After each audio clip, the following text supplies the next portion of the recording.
Hi, and today we are taking a look at the Transformers Siege Kingdom figure, Predacon Vertebreak.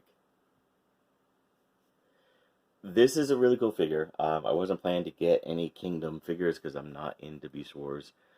I'm not knocking it, it's just not me. But I do love Animal Transformers, so it's a weird hatred of mine. I don't really hate Beast Wars. I do hate Beast Machines with a passion, but Beast Wars, it just wasn't me. I didn't like it. But I do love robots and I do love dinosaurs, and I really do dig this figure. Now, I have seen a lot of other reviewers refer to this as a raptor. It is not. It is a Pachycephalosaurus, meaning thick-headed lizard, or maybe it's its own design. But it is really cool, and I really like what they're doing here. It definitely makes the whole feeling of Predacon much more predatory with this creature, with the alt mode, being a skeleton.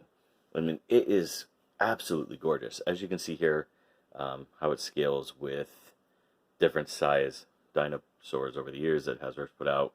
G1 Grimlick, Power of the Primes, Slash, and Universe or Classics Dinobot. But let's go ahead and just pull this in just so you can take a look at some of this.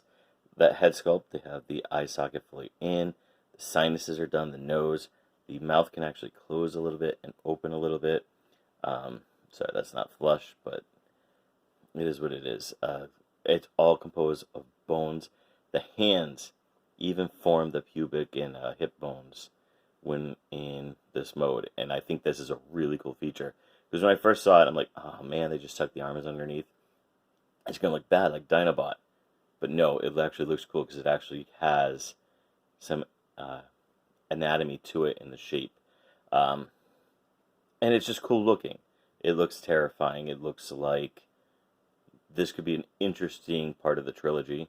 Maybe they're going to have a whole bunch of undead Transformers, and that would be what this is. As far as articulation goes in this mode, there's not really much to talk about. Actually, there is a lot to talk about. Now, the arms do not move, unlike Slash. They can go up a little bit and give it kind of like a wing-like feature. The mouth is on a joint there that you can see. You can see the metal pin. The mouth I already showed you can open. It can't turn side to side, but you can have it look down, but it does kind of mistransform it. The legs, because of how it is still the robot leg, so you get all the articulation that we'll get in robot mode. It even has some sort of ankle tip because it's all done with ball joints.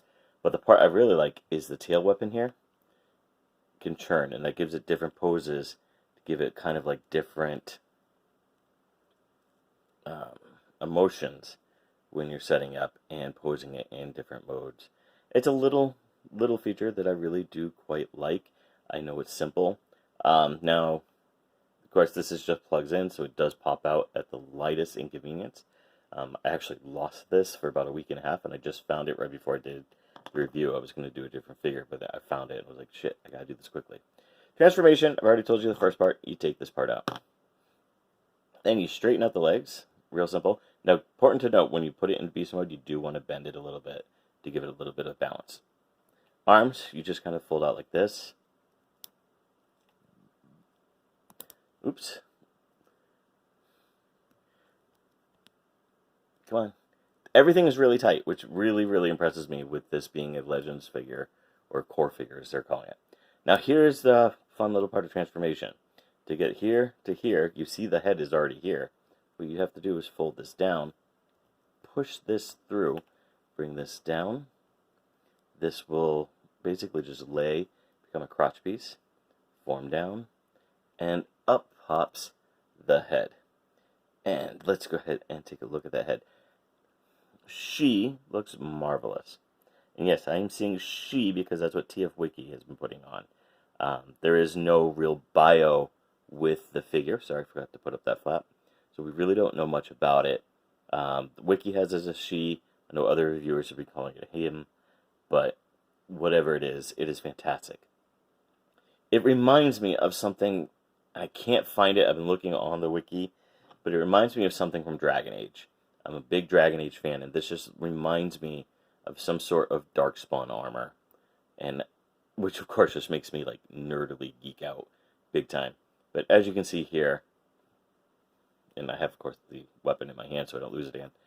It looks cool. As far as it stands up, I mean, it's still got some pretty decent height for a Legends class figure.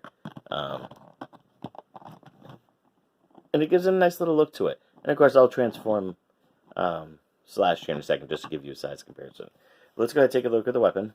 It's this cool little like tail whip sword thing, very similar to Dinobot. You of course just plug it into the hand, and voila. Now it doesn't like to stay, and I've noticed that a lot with modern Transformer toys. The weapon just, yeah. It also can tab into the back. There's these two little spots. It tabs into basically the ribs here, and it gives it so it looks like she has a sword or dagger just hanging out. And again, the slightest drop, the slightest movement, it'll pop out and look. It just falls out. It's not as bad as Earthride Springer and his swords. I'll be talking about that soon on a different video. But because of that, it's going to limit the posability, and I'm worried that I might lose the weapon itself.